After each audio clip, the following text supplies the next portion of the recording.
Leon Kim from Korea. Without further ado, I'd like to introduce the Prime Minister.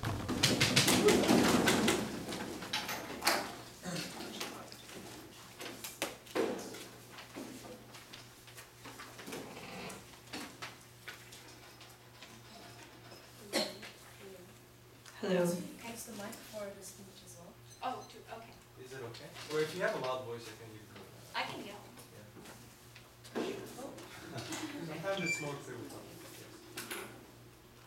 Okay, ladies and gentlemen, so polygamy, this should be a fun debate. Let's talk about this. So we want to clarify that we recognize that this motion is not only about polygamy. It's not especially about whether it's morally right or wrong. It's more about whether the government should recognize polygamy as a legal form of marriage. So we want to make that especially clear before we even begin on the model.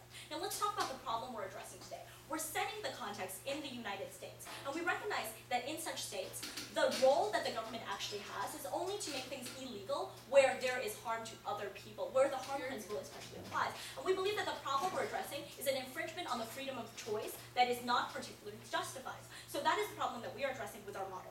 Our model, its specificities are to expand the legal concept of marriage to include multiple partners. So basically every type of marriage that is legal right now will still be legal. It will just be able to include multiple partners, and it will be given equal status to the other marriages that are currently existing.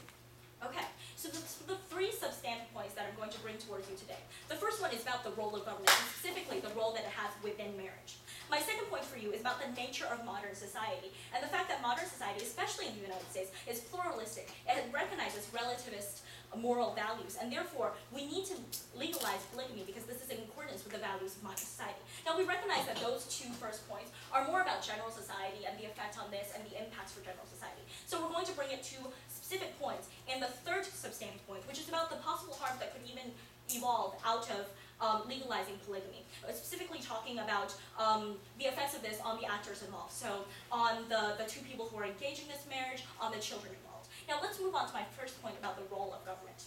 Now, because we have said this in the United States, we're telling you that the role of government is very limited in the United States. It can only make laws saying that things are illegal where it infringes upon the rights of other people, and this is not the case. Because we need to characterize marriage for you. Marriage is a concept that does not purely exist in the public realm. It's a very private concept as well. And the role of the role of government in marriage is limited as well. The role of government in marriage is to basically recognize benefits for these spouses and recognize that these spouses are legal partners of their own spouses. So why do they recognize benefits for spouses to begin with? It's because these spouses have a relationship between each other that's very special in society. They have financial ties, their living situations are in the same place, they have the same social circles, the same relationships, and sometimes they even have children. And in such a case, it is right for the government to recognize benefits for these spouses because we're recognizing the social relationship that already exists. Now, in the case of polygamy, because we're recognizing the legal concept of marriage, where these people have consent, they want to enter into this marriage, we believe that these two people already have all of those characteristics, because it's only in such situations that these people really want to enter into this marriage to begin with. They have exactly the same ideas about marriage and the same ideas about what they want to get out of marriage as everyone else. It's simply that they want more partners. So we recognize that they have these financial ties, these living situations, this social relationship, and therefore the government has no right at all to distinguish between one spouse and multiple spouses, and saying that benefits should not be given to all of these multiple spouses. So the role of government is not actually to say that we believe in a certain set of values, and that's moving on to my second point. But before that, yes, please. Is your stance saying that at any occasions the government can never impose any kind of value? Well, look, we recognize that government sometimes chooses to impose moral values, but we believe that when it infringes on the freedom of choice to this extent, and in such an area that is purely private, marriage is a very private issue. And because of this, the government actually has no role to matter. But, moving on to my nature of modern society point, which will actually address this further. Now, we recognize that modern society is very pluralistic, and it's very relativist. Please stop. Okay, so in terms of modern society and all of these characteristics, we believe that there's no way for the government, especially in the United States where the population is so diverse, to actually say everyone believes in any one thing. And we believe that especially in the case of marriage, which is a very fluid concept, it's something that is constantly changing and is different right now within different states within the United States. It's impossible for the United States to justify its own decision in terms of a commonly shared morality. To do so would be absolutely wrong. The only thing that the government can actually measure its own loss by is whether I'm actually protecting the people in any substantial way, whether not legalizing this harm the people, and we believe that it is. It's harming their freedom of choice, as my second speaker will elaborate upon. Now, we recognize that in modern society in the United States, there are many minorities. In the case of like Mormons and Muslims, and these people all share different beliefs. It's a very diverse country, and we believe that this is a very good thing. Now, we've already told you that this kind of pluralism, has a direct effect on their own perception of what marriage is about. It affects their perception of what marriage is for. It affects their concept of what marriage is supposed to give you. And therefore, we can't tell you that marriage is supposed to be between one man and one woman, and that it's for love or any one specific purpose, because it varies from one group of people to another. It varies from one individual to another. Therefore, this concept is one where the government should not be imposing its own idea of values upon every single minority that currently exists within the United States, or even within the majority. No one agrees about marriage. So, within this is why we believe that marriage is one of the issues that clearly pertains to this pluralism that exists in society. And why this pluralism should continue to exist is because we recognize the importance of diversity in the United States. Not only will imposing one set of values lead to a lot of discontent within society because of their own perception of their rights, but it's also wrong just principally because moral relativism is something that is continuously growing within society. There's no move backwards to the implementation of a worldwide morality where everyone believes in the same thing, and we believe that's not realistic to believe in either, because the only movement in society is towards one that is more secular, one that is more accepting, one that is more pluralistic.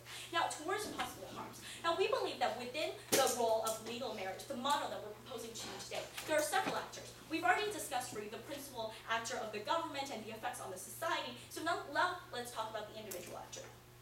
Within the marriage themselves, there are two people involved, and we believe that the government has no role whatsoever in deciding what these two people should want in marriage. That goes into our pluralism way. But what about other potential actors, such as the children involved? We believe that in the case of children and these other actors, look, the government, we're not taking away any of their powers to intervene when these children are being harmed. We're not taking away any of their powers to intervene upon existing infringements of the law. But why there is no potential harm in this case, why there's no tangible link between the harm that they might try to propose and the idea of legalizing polygamy, is because we believe that polygamy is in no way a direct cause of any of these harms. Because polygamy is really not that different from regular marriage, because it's really not all that different from just one man having a lot of girlfriends, honestly, and having children with all of them, which is something that the government does not actually try to tell them is wrong, and it doesn't stop this man from having children with everyone.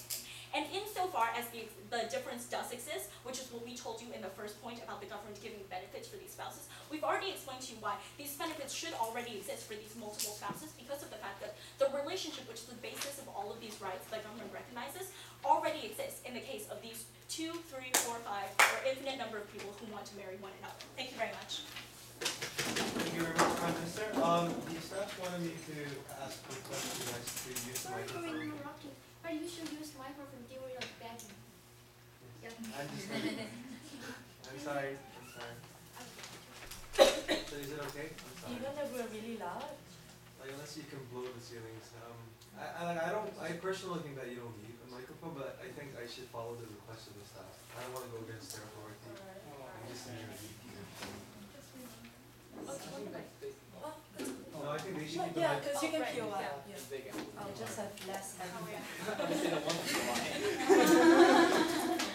That's fine with us. You can start with it.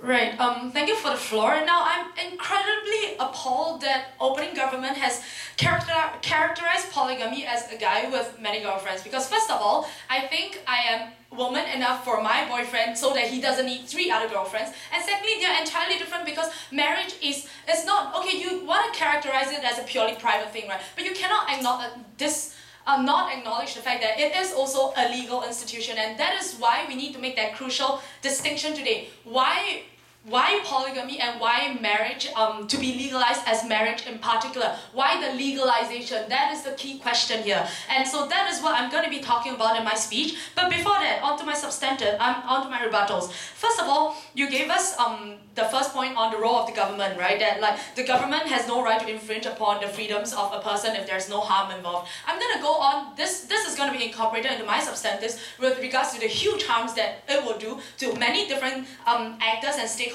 in this situation. But more importantly, the key question is that the government has a right to intervene when it comes to imposing values, because the government in part of the Western liberal democracy, which you have defined yourself, is a representation of the people, not just in terms of legislation, but also in terms of the views of the people and the value of the people. And thus, the government thus has a right to legislate through that and impose things on people. And so, government thus has no right to distinguish. So, secondly, you talked about pluralism, which incredibly is sort of funny because you said a debate in the US. And you look at what happens to every US politician who has been caught with a mistress or who had an extramarital liaison.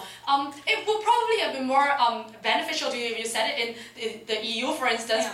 I mean, like in France where you lived, where I lived for 2 years, basically most CEOs have mistresses, and this is well known, but at the same time, even in such an open society, they do not legalize polygamy. What else for US, which actually has pretty strict values for this free country that you've talked about. And so finally, you also talked about how marriage is private. Again, as I've explained before, yes, marriage could be private, but at the same time, there is a public dimension that you have completely ignored, and we think that is extremely important, and it could affect the stability of a society, and we think that is a really bad thing if you want to legalize polygamy. Yeah. So, before I begin on my substantives, yes? Right, just because we don't like politicians doing it doesn't mean every one of us wants to be completely faithful to our spouses and wants to... Oh, no. I'm not talking about like being faithful to your spouse is your choice. If you're not, well, it's your problem. But the problem is that I'm using politicians as an example simply because if they are supposed to be a reflection of society, if people chose them, and if people have a problem with it because these politicians go down the moment they have an extramarital affair, this shows that people are not ready to accept, the general population is not ready to accept this kind of polygamy, this kind of one man, two women, or if you want to be really open about it, one woman, two men, although de facto, come on, to be honest, it's not going to happen as often. So we think that that point does not stand. So I'm going to bring to you 2 points. Right? I'm going to first talk about marriage as a concept and an institution before talking about the key role of women. I'm not being sexist here, I'm just being like extremely clear. I'm not sexist here, but we do realize that women de facto in the real society is going to suffer from a lot of harms. And my partner is going to move on to the consequences in terms of the children and the state. So first of all, marriage as a concept and an institution. I'm not gonna wax lyrical about marriage is about finding love, blah blah blah, right? The definition is different for everyone, and if you want to be in an open marriage or open relationship on Facebook or something, that's your choice. But essentially, it's about choosing somebody, right? And we think that this choice, by opening this choice, we think that it's a bad thing for society because you essentially destabilize what we would consider as a nuclear building block of society. Because instead, if you were to pass this motion, what happens is that there will be, in the first place, government has never made any specifications on whether there's a limit to the number of spouses you can take, for instance, which, okay, you might think that it's not a big deal, but well, it is if you're talking about 1 man and 2 wives versus 1 man and 15 wives. And we think that that is a distinction that you have to make. Why? Simply because if you talk about 1 man and 2 wives, maybe you could say that the situation itself, not legally, which we still think is wrong, but de facto might be similar to a situation with 1 man and a wife and a mistress. So that kind of dynamics could be similar. But if you don't put a limit to it, what about 1 man and 15 wives? If you still don't think that that might destabilize your society, I think you've got a very warped idea of what society is. But to begin with, what we're questioning here is that polygamy is not a societal norm today. Why do we want as a government to legalize something that is not the will of the people in general and instead will bring on so many harms? We don't think there's the need and we don't think it's necessary. Furthermore, if you look at why legalization, right? Because right now, if you choose to live in an open relationship, if you choose to be living with a man and 15 girlfriends / stable partners, it is your choice. But why legalize? Because by legalizing, essentially what you're saying is that you get equal status with different marriages, right? Which means you have, in terms of buying houses, in terms of inheritance, in terms of all these legal / financial benefits that you might get, it's going to be formalized within an institution. And we think that if all you're looking for is that you want the freedom of choice to be in love with each other and blah blah blah, that is simply not necessary. So why this motion? We don't think this is a necessary motion.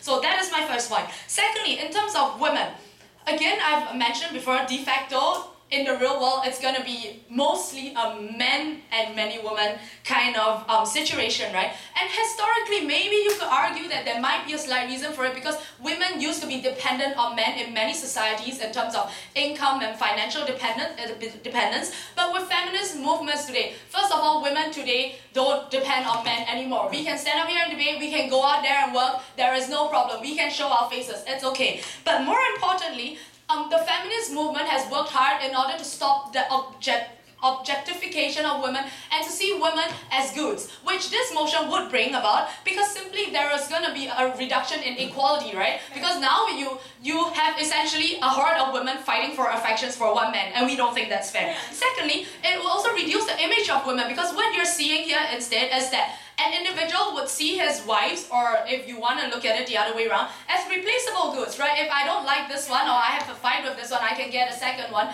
And like the value of affection goes down, and we think that that greatly destabilizes the institution of marriage in itself. And finally, there's the idea of false choice, right? Because you didn't tell us about how like the first wife is gonna react or whether they have a right to react or not if the husband takes a second wife. What is the first wife gonna do? Take it or leave it, which means like either she needs to abandon a marriage entirely or to accept without saying anything that the husband is gonna take a second wife. We think that it's immensely unfair to women. We think that it's a really bad idea and we're very proud to oppose. Thank you, Leader of Opposition.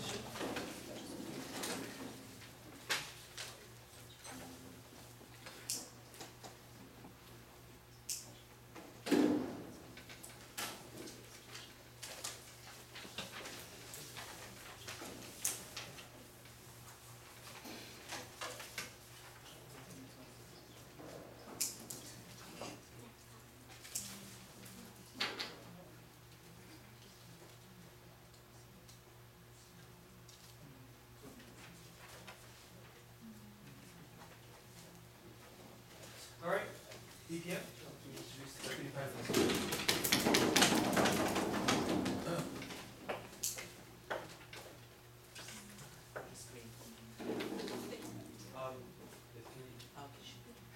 I'm sorry, I really don't want to force the others to tell me.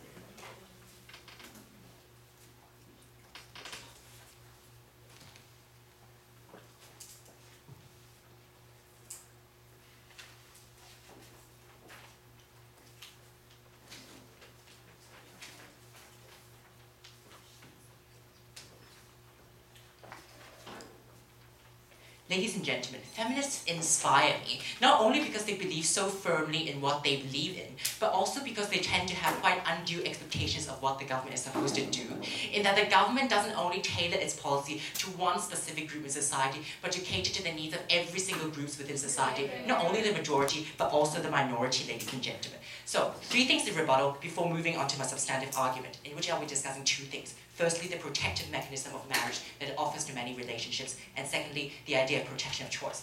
The 3 things I'll look at in rebuttal. Firstly, I would like to ask the question of to what extent do values and offense to other people shape government policy and legal institutions? We have 3 responses under this. First of all, we think that it depends on the domain in which these offenses take place.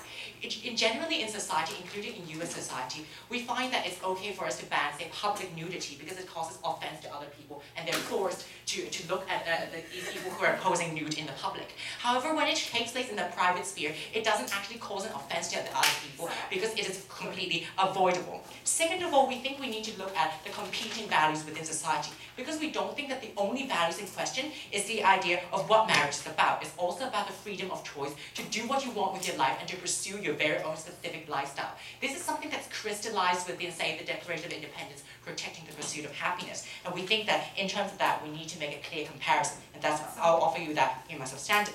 But third of all, what we heard from the opposition leader was this idea of representation, about how we should be responding to the social norms within society.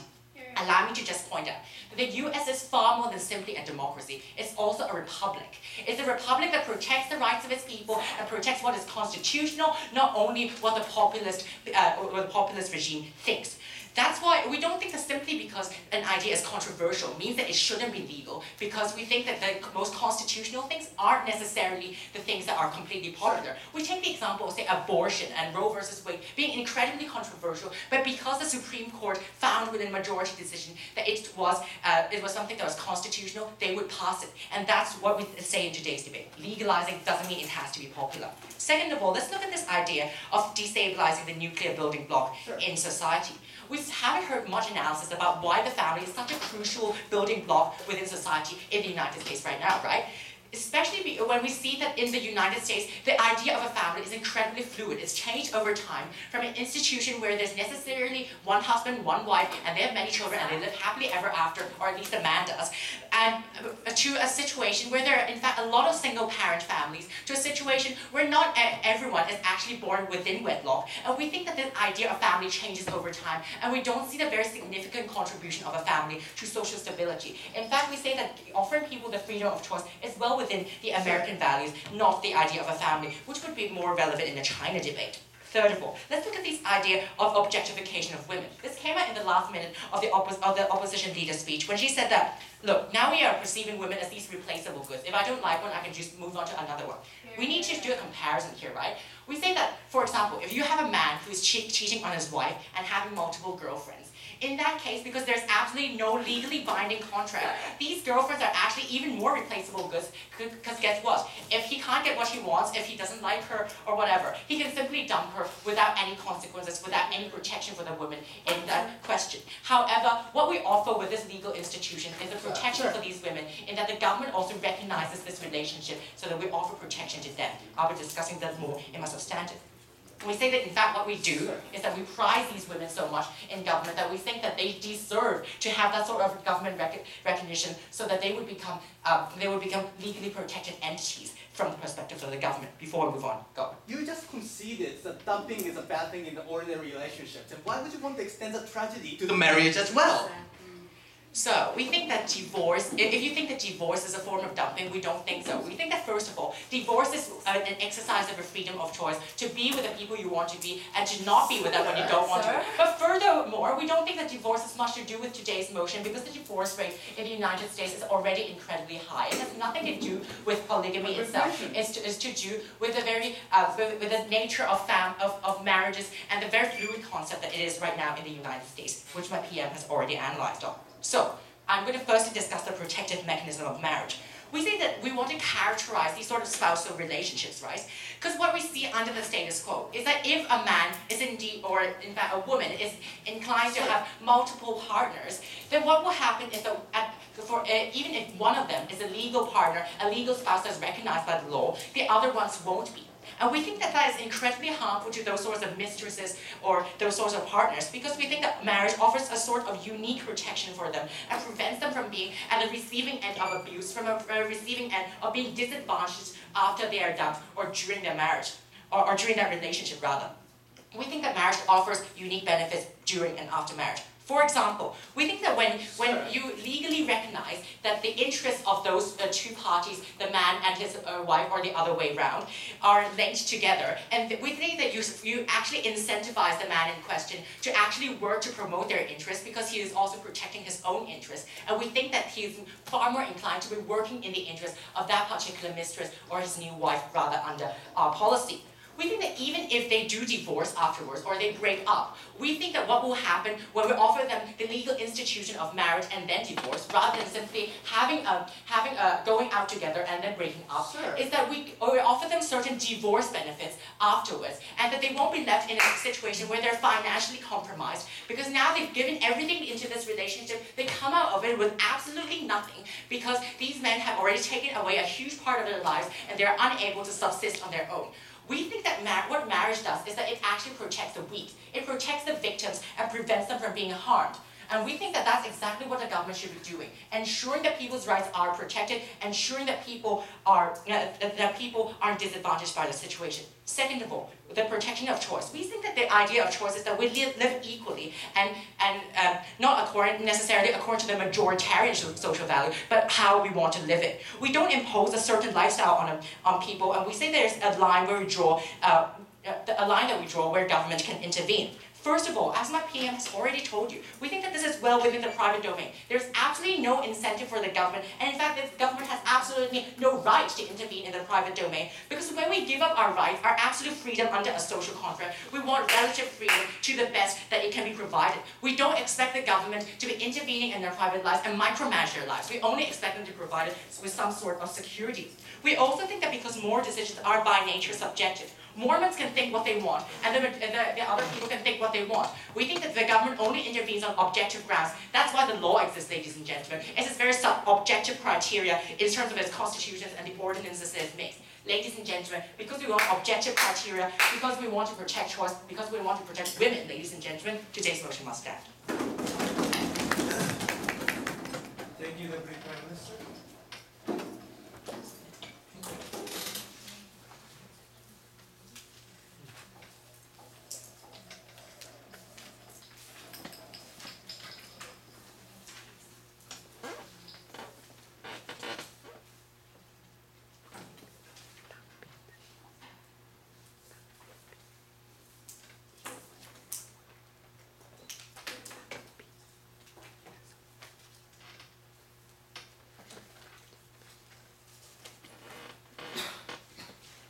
Deputy Leader of Opposition.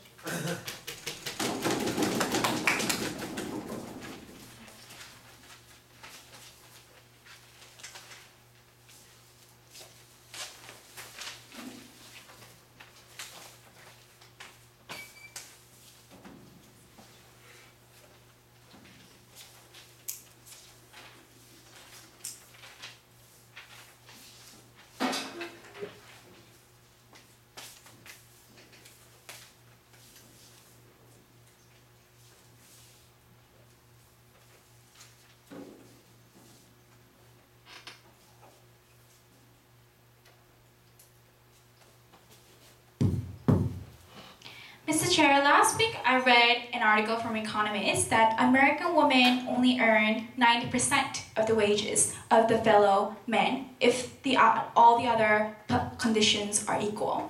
It is funny that government wants to set their debate in such a country where women's rights is already undermined, Mr. Chair, and we think that this kind of analyzing the polygamy is actually benefiting women is a false analysis going in this debate. We firstly told you, my first speaker told you how this harms the first wife fundamentally, and this was never rebutted by the Deputy Prime Minister.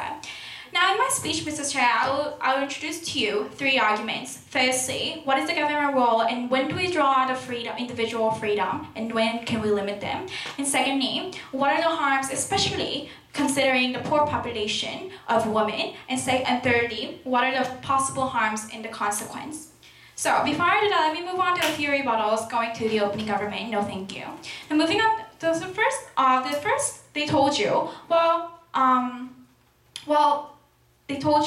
they have, just because we don't need a consensus of the society about the marriage, we have a fluid concept and therefore we can allow everything. We don't understand what their argument is, because just because there's controversy inside a society, it doesn't mean that we legalize everything that people have contentious about. We think that government is primarily about how the majority view has its own view. But more importantly, Mr. Chair, even if we agree that the minorities' rights should be protected in this case, we think that women, since they are the minority of the society in America, no thank you, their rights should be more protected than the others, no thank you. And another thing is that we think that the socially controversial things don't really happen overnight, such as, for example, gay marriage. They don't come upstairs, they don't come up to the podium and just say, well, now we're gonna allow polygamy because individual freedom is an absolute value. It doesn't happen that way, Mr. Chair. So we don't see the trend, we don't see the necessity, we don't see what the problem is in today's debate. But the second rebuttal going to them is that, well, marriage is a private concept and we can't not regulate them. Well, Mr. Speaker, watching child pornography, doing hardened drugs are all private things and we regulate them, no thank you, because government also works as a moral guardian inside a society, and this was pointed out, no thank you, not only by the POI coming from the opposition, but also my leader of opposition, and this was never a contention by the opening government, no thank you. And the third rebuttal going to them, well, then we can provide more protection for the marriages. Well, firstly, we think that's very lame because we think that even though you're a mistress of somebody, you can still dump that guy if you don't want that. But secondly, no thank you. It gives unique protection. No, it doesn't. When you have polygamy, it gives you less protection, even because you didn't limit the number of women of men can accept. Because Mr. Chair, we think that these kinds of devaluing women to replaceable goods and sending the kind of message, no thank you, devalues women fundamentally. We think this not only goes against the feminist movement, but we don't understand what kind of unique protection they can provide to those women who are multiple numbers when with one spouse. Now moving on to my first argument, no thank you. What is the government role and when do we draw the line? I have 2 points on analysis, no thank you. We think that states should protect and also represent the rights of the minority also in 2 principles. Firstly, we have the harm principle, which was elaborated by the opening government. But secondly, when it is more important value. So we compare the values that we have, and we choose a trade-off in today's debate. No, thank you.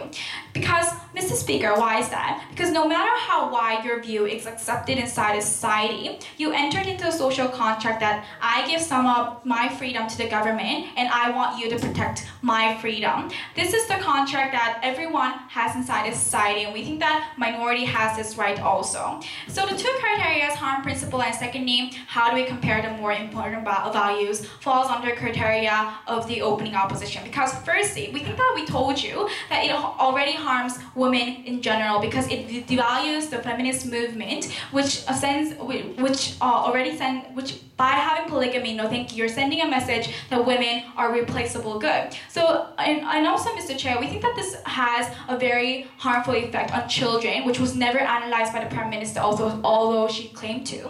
We think that it drives a competition between the polygamy wives and also discrimination from society when they once go out of the family's sphere. Because the idea of having a polygamy of the other people are not in a consensus. We think that those kinds of discriminatory views still exist inside of society, and therefore having discrimination upon those children. We think that these kinds of two clear harms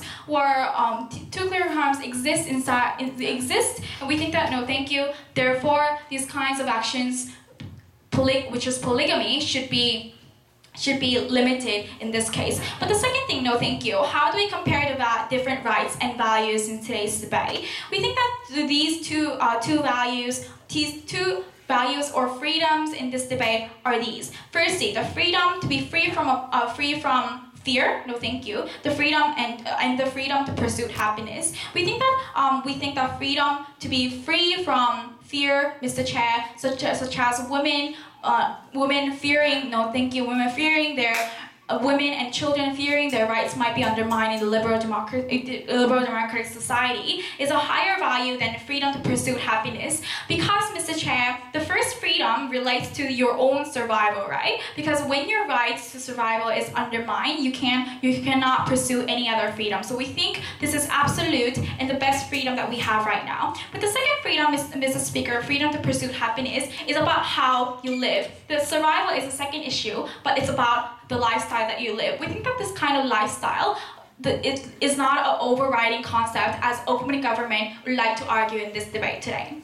But the third argument I'd like to bring up, third argument I'd like to bring in this debate today is that how marriage is an institution and how this is also a public sphere. Because, Mr. Chair, we think the marriage is a private relationship leading to the public sphere. Because when you pay tax and when you have property ownership, this is not about the private relationship anymore. This is about how you interact with other people inside the public sphere. And under their criteria on how we cannot regulate the private relationship but only the public sphere, marriage also falls onto their own criteria, and we don't think their analysis stands in this debate, and therefore we're very proud to oppose. Thank you very much.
Alright, let's move to the closing bench. I'd like to call upon the member of government.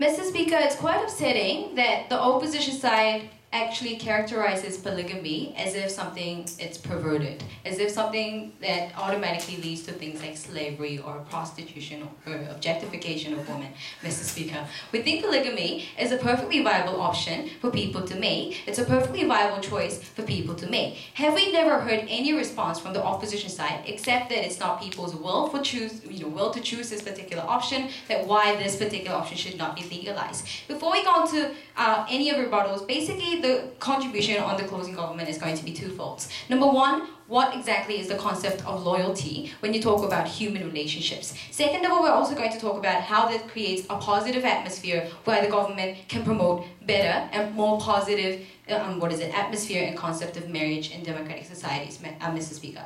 Before that, let's have a look at this idea of that it's not in the people's will to have this legalized, Mr. Speaker. A huge assumption, right? Because on my own, I actually think polygamy is fine. And this is actually vice versa. It doesn't only have to be men and multiple wives. Polygamy can also be, women and multiple husbands. That alone, I don't think I'm like a mutant in this room. I think it's viable for me to say that I think polygamy is a perfect idea. You still have to prove to us how this is not the general will of the society, simply assuming that people don't want polygamy, therefore we shouldn't regularize it, right? Mr. Speaker, they talked about this idea of choice. They said, we also illegalize things like watching porn or drugs. The reason is, we already told you on the opening government, it has harms that are much bigger than simple polygamy. Let's take for instance of drugs. It's not the fact that you are self-harming yourself alone, it also has involvements like gang fights and violence. Further than that, Mr. Speaker, we think when a government, takes an action, it's more than just yourself, more than just that private action. We think they have more legitimacy, especially when you talk about porn, because it actually portrays a falsified image of woman. You still haven't proved to us how polygamy actually portrays a falsified image, an objectified image of woman. We think you can actually, and every human has every capacity to actually multiply their loyalty and multiply their relationship with wives. We don't think we necessarily have to divide loyalty all the time. But again, more importantly, on this idea of choice, they said government bans choices that are bad, that people don't like. Mr. Speaker, I hate smoking. I don't want my boyfriend to smoke. I don't want anybody to smoke. Frankly speaking, I don't know why it's legal, to be honest. The reason why the government still doesn't ban it, because they recognize this is also a viable choice for people, as long as they implement things like sin taxes and minimum regularization as well. When you start banning these things, you're depriving these individuals of their choice itself. We're fine if you want to regularize bad behaviors within marriage. If you want to regularize bad behaviors of husbands, like domestic violence, you can perfectly apply that in polygamy as well. What we're saying is we're simply multiplying those different marriages and different relationships in number, Mr. Speaker. It doesn't always have to lead to diminished loyalty, Mr. Speaker. But more importantly, we think we actually haven't heard any response as to, basically they said, because it involves more public things like tax, right? They still haven't told us why this is not applicable in polygamy as well. You can actually apply the rules of tax or government regulation or family unit in polygamy as well, Mr. Speaker. Just because you change one wife to 2 wives or 3 wives or 1 husband for that sense to 5 husbands, that doesn't mean the government, loses absolute control over that family, Mr. Speaker. There's still a family unit. We're not talking about adultery, we're talking about marriage, Mr. Speaker. I think that was very clear from the opening side. But let's move on to the contribution on the closing government side. We're going to talk to you about the concept of loyalty first thing, and lead to how the government can actually promote a healthy image of marriage under our circumstance, Mr. Speaker. Mr. Speaker, we think the concept of loyalty is, we also believe on the closing government side that people have more capacity than to have loyalty for just one person, Mr. Speaker. It's an assumption for these guys to say that we are only capable of giving loyalty to one person, Mr. Speaker. We think it's not about dividing loyalty, but having multiple loyalties. No, thank you. We also see, for instance, in the cases of having, multiple stepmothers or multiple stepmothers or different parents. We also see when your relationship is multiplied in terms of your friendship or other kind of relationships, Mr. Speaker. We think multiplication of loyalty is perfectly viable, a capacity that a human being has, different, no thank you, to anybody else, Mr. Speaker. So they still have to prove to us how polygamy is unviable option in terms of loyalty. But more importantly, Mr. Speaker, would any woman really want to choose polygamy? That was the question that these guys asked, right? Because they said no one wants to do it, Mr. Speaker. The reason why I personally would do it is the idea of one spot, Mr. Speaker. The rigidity that the government says you can only marry one person really suffers me when I actually cannot have that person for different reasons. For example, if I want to marry my boyfriend, right, but his family chooses somebody else for different reasons, we think marriage is not only about love, we think it's about many different factors. So we think when that comes into place, when you cannot satisfy other factors that your potential fiancé wants, we think it's absolutely suffering and struggling for you to have to give up that one spot. So basically what it means is this. Why would I actually want it? Is because some people still choose to, rather than giving it up, to share that person, Mr. Speaker. To have different people. We think it's perfectly reasonable for people to want, you know what, if I have to give up my boyfriend altogether, I would rather share him with other people. We think that's fine. Again, we cannot emphasize enough that this is also a choice of these people. But before I go on the closing.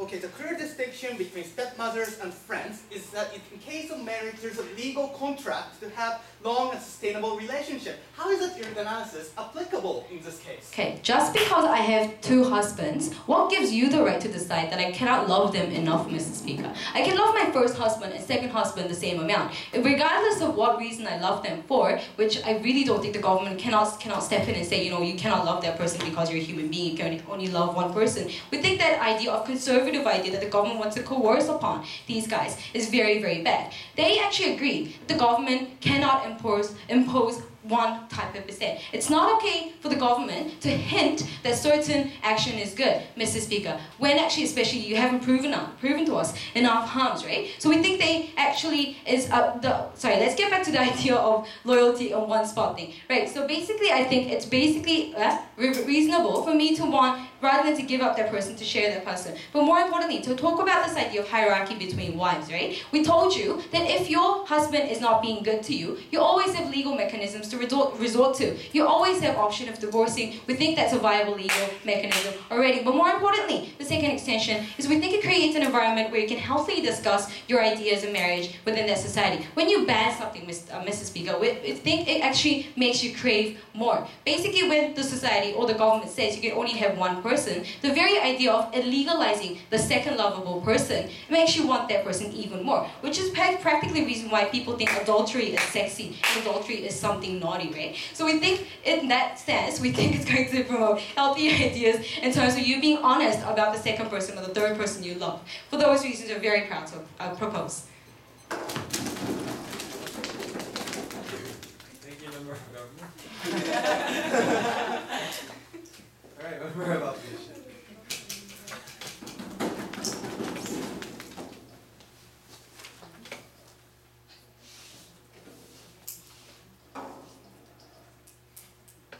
Wait.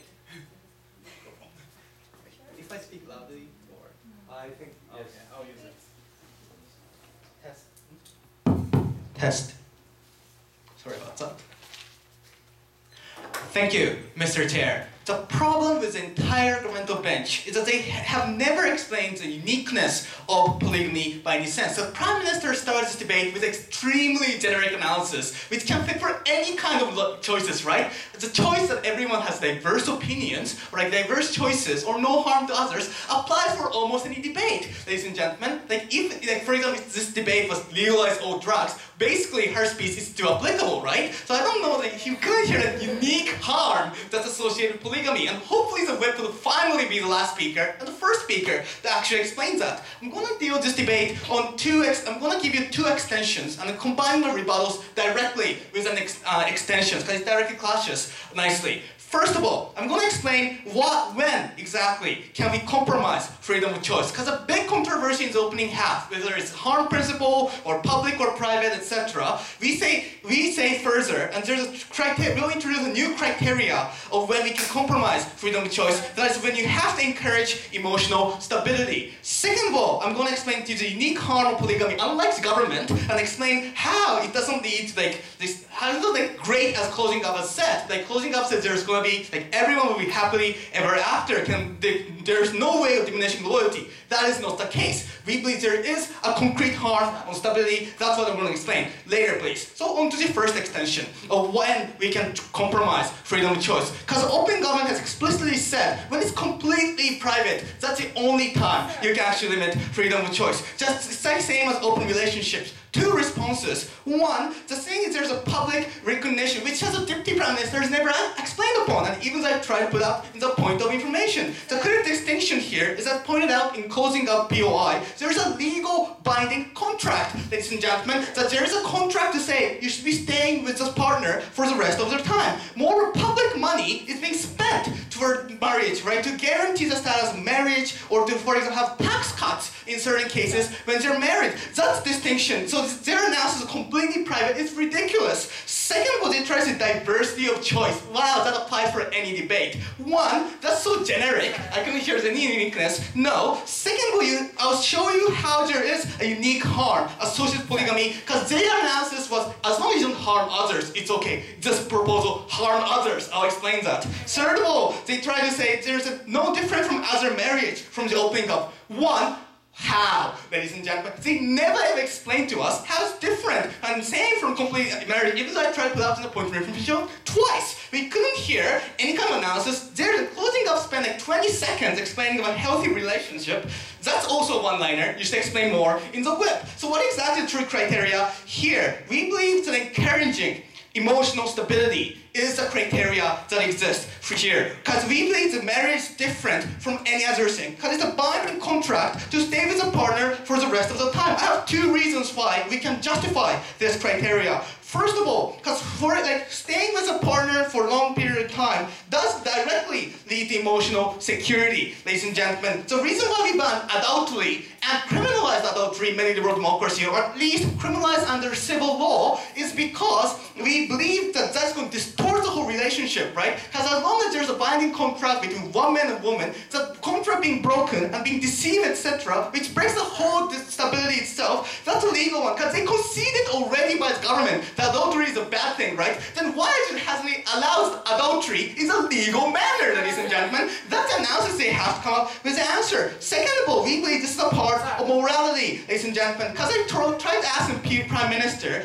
we can impose certain values to certain occasions, and that was a knife in coming closing up, right? So they say they can never impose morality. I don't know what they're trying to do. You'll probably lose. Sit down. So what exactly is here is that it's part of emotional consciousness, ladies and gentlemen, because everyone wants to have strong tie. And they say, well, dumping is okay, divorce is okay. Yes, it's okay, but the thing is you have to discourage those kind of lack of emotional stability. You should encourage emotional stability. That's why, for example, 2011, in certain states of the United States, we try to have a test time of marriage before you actually conduct a marriage. Those kind of discussions are there because we believe stability is something that's very unique. Go ahead. Yes, can you respond to my entire speech about how the nature of marriage and the relationship of the government to it includes the benefits for spouses, which is based on a social relationship that exists in polygamy? I'm sorry you fell asleep during my speech. You only spent 30 seconds explaining that part, right? Your entire speech was generic. I think you lost a chance. So second, let's explain what harm unique to polygamy. I'm going to bring you 3 unique harm, ladies and gentlemen. No, thank you, because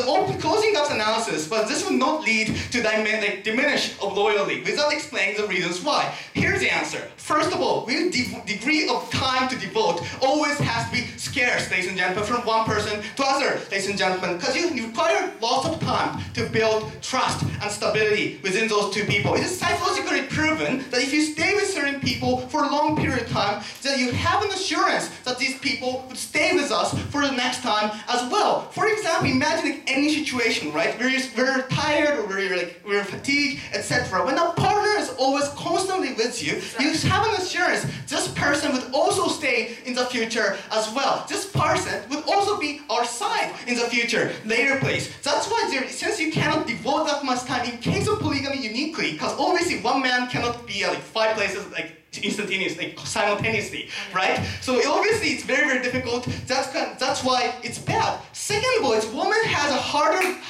is unable to build a trust because it's very, very difficult to trust in the men, ladies and gentlemen, because the uniqueness of polygamy is that other women are also involved. They say, well, even though he's spending time with me now, who does he exactly love, ladies and gentlemen? They'll be jealous, obviously, saying, well, like even though she said I love you, he said I love you. The thing is, the fact is, the concrete fact is, he's also married with someone else. That is a contradictory thing. So it's very difficult for women to believe in. That's why there's going to be diminish of loyalty. Third of all, we say it's much, much easier to have more tragedies such as domestic violence, ladies and gentlemen. Because let me analyze the characteristic of men and women.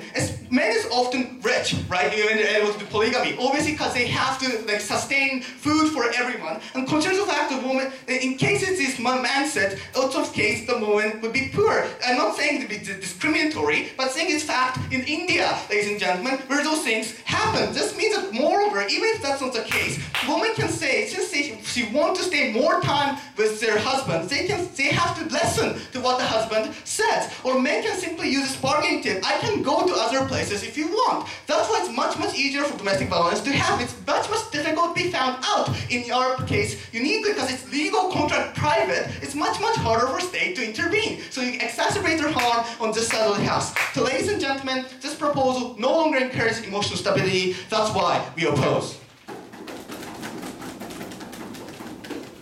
Thank you for the energetic speech.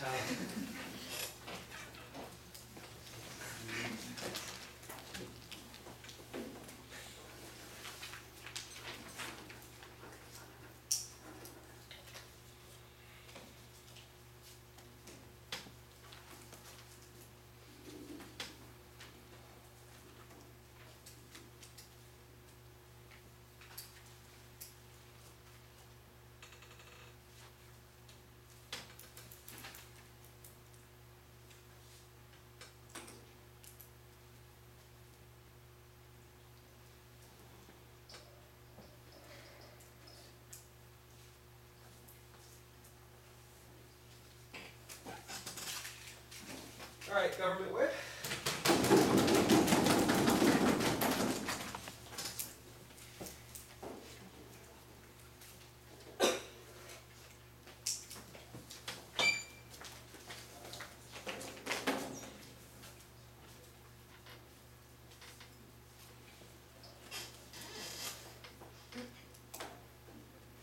Mr. Speaker, there's a very famous quote that says, when you share your pain with many other people, it will be divided. But when you share your love with many people, it gets multiplied by that much amount. Mr. Speaker, we believe the very false analysis coming from the entire opposition bench was that it was based on this entire assumption that once you allow polygamy and the very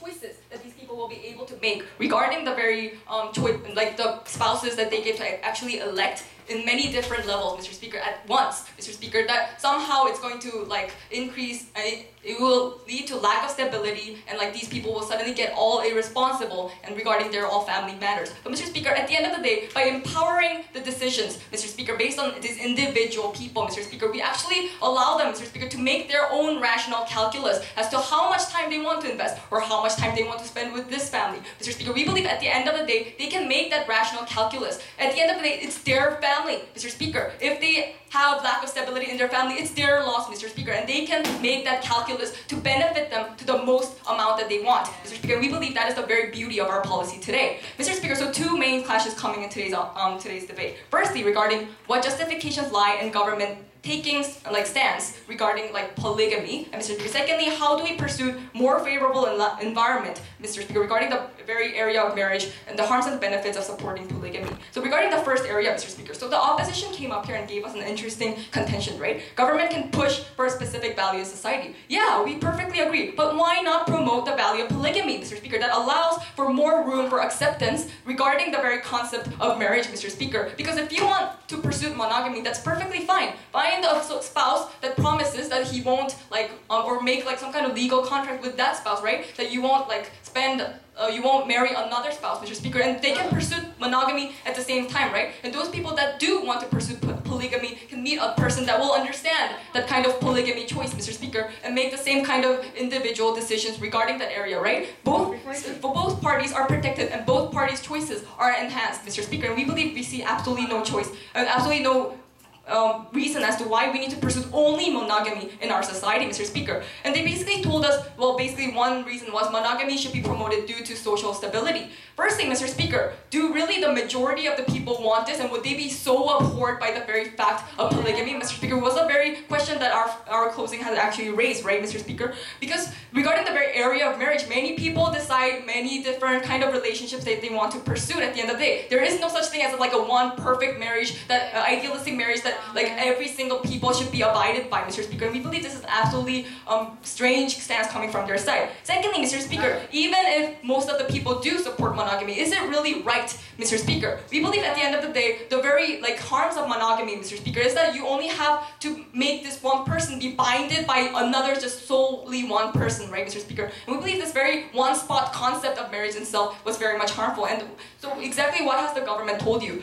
Mr. Speaker, government specifically coming from the closing has told you the very concept of reasons behind choice when it comes to marriage itself, right, Mr. Speaker? Because in the status quo, government basically doesn't go around and like asking people, why are you marrying this person, right, Mr. Speaker? You can marry people based on looks, money, or personality, nice house, nice dog, whatever it may be, Mr. Speaker, you can make that choice at the end of the day. When there is no limit as to the kind of reasons you can make regarding the kind of marriage that you choose, then there is really no reason as to why you should limit as to how many reasons these person want to like make at the same time, right, Mr. Speaker? Because believe me, it's really hard to find that perfect guy with all that options included in that one person at the end of the day, Mr. Speaker. If that person wants to pursue their own benefits and their own reasons as to why they want to get married, Mr. Speaker, why not pursue it at the same time, Mr. Speaker? We have absolutely heard no reason as to why this would be bad. So, but then moving on to the, before I do, I will take one from anyone. Okay. Even though I spent quite a lot of time explaining to the unique harm of polygamy, what is the unique benefit of polygamy? Nicely moving on to my clash. Regarding the very harms and the benefits of our policy, right? So the opposition basically told us like two main harms, right? Firstly, women will be undermined, and secondly, like loyalty would be demined somehow. Well, firstly, regarding women will be undermined, right, Mr. Speaker? We believe this is absolutely ridiculous because they basically told us that women have some kind of really lack of leverage power, right, in the current status quo. But women in the United States, the very place that we have said it, Mr. Speaker, this debate, is actually one of the most empowered women in the world. The perfect place to start polygamy, I say, Mr. Speaker. Because, Mr. Speaker, at the end of the day, like these women are empowered and they are even becoming more equalized in terms of the playing field in the status quo as we speak, Mr. Speaker. We don't see there's really this huge problem that they're trying to point out in today's debate. And Mr. Speaker, if you're saying that if the richness and the economic power is the only problem, then Mr. Speaker, are you saying that you should like look into every single marriages and to see if how many, like if a certain party is like really much more richer than the another party, that you should suddenly ban that kind of marriage, Mr. Speaker? We don't see that happening in the status quo either, Mr. Speaker. Your harm is not mutually exclusive to our own policy of polygamy at the end of the day. Then secondly, Mr. Speaker, even if we do agree that there is some kind of lack of leverage power at the end of the day, Mr. Speaker, through our policy, we actually empower them, right, Mr. Speaker? Because the women themselves can choose themselves to have a second husband, Mr. Speaker. And if the jealousy coming from the closing is such a big problem, jealousy is a perfect tool that you can use, right? In the case of this very polygamy itself, when you actually like tell your husband that you have decided to get another husband, Mr. Speaker, that using the same jealousy effect, Mr. Speaker, to balance out that kind of like level of like playing field, Mr. Speaker. And we believe that is the kind of benefit that can come out of our policy. And in terms of loyalty, right, Mr. Speaker, we basically heard the main clashes coming from the closing side, right, regarding the very loyalty of marriage itself. Well, Mr. Speaker, basically the opposition told us that loyalty will be lacked because firstly, like time is limited, right? Mr. Speaker, I've told you already in my beginning, right? Everyone can make rational calculus. If they decide that like if they want to put a certain amount of time in one kind of woman or another kind of woman, Mr. Speaker, they can make that decision, rational decision at the end of the day, Mr. Speaker. Who is the government to say that that is being irresponsible, that is being not fully committed to that family, Mr. Speaker. At the end of the day, in the status quo, the husbands themselves are making decisions every day, right? Are you saying workaholics shouldn't be able to get married? Then at the end of the day, Mr. Speaker, we believe this is absolutely ridiculous coming from the opposition side. What has the government side told you? We have told you the lack of transparency in the terms of legal contract, right, Mr. Speaker? The legal duties basically don't really match a person's will and desires in the status quo, Mr. Speaker, due to the rigidity of this very structure, Mr. Speaker. Basically, like, the more they say you can't do this, the more they really want to do this, Mr. Speaker. And that is why, like, even when it comes, we're not saying adultery itself is bad. We're saying you lying to your person about that, Mr. Speaker, is bad. You're basically harming the very concept of loyalty itself and transparency of that relationship itself, Mr. Speaker, by making these people have basically no other choice but to cheat, like lie, Mr. Speaker, and cheat. And by cheat, we mean lying, Mr. Speaker, not being able to be fully honest about your feelings, about your true desires, Mr. Speaker. And at the end of the day, we promote choice, we promote freedom of marriage, and for these reasons, we are very proud to propose.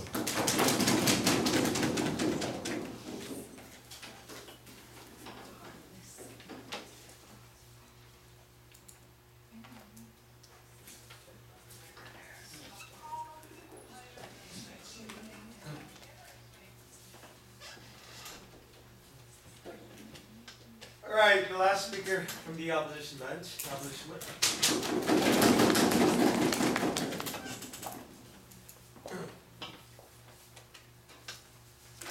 Please take the microphone.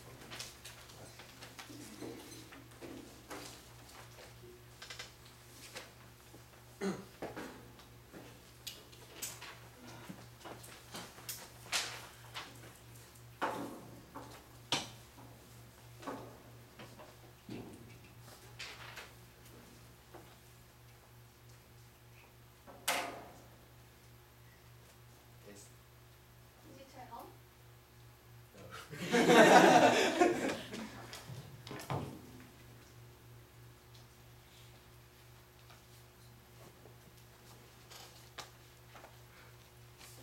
Thank you. The assumption coming from the government bench is that this polygamy does not harm others.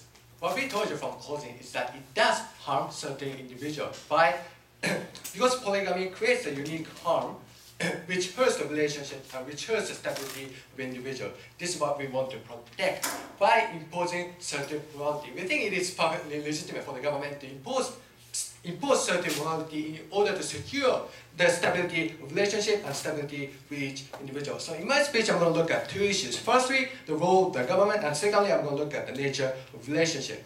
First of all, let's talk about the role of the government. Well, opening government talked about pluralism, right? And there is no commonly shared morality in the U.S. First, we say it's actually false. We say that vast, overwhelming majority of population actually oppose, things like cheating, things like mistrust, right? Because what we say is that there exists actually, the shared morality. If you have a girlfriend and that girlfriend start to have a relationship with somebody else, we usually criticize these people, right? Saying that it is actually a cheating, and it does apply to our ordinary marriage. And but moreover, thank you. What we say, is that it is entirely legitimate for the government to impose certain morality to secure the stability, and that's what my partner has explained, which wasn't sufficiently responded to, right? And we think that, thank you. The marriage under our case, which is 1-to-1 marriage, actually creates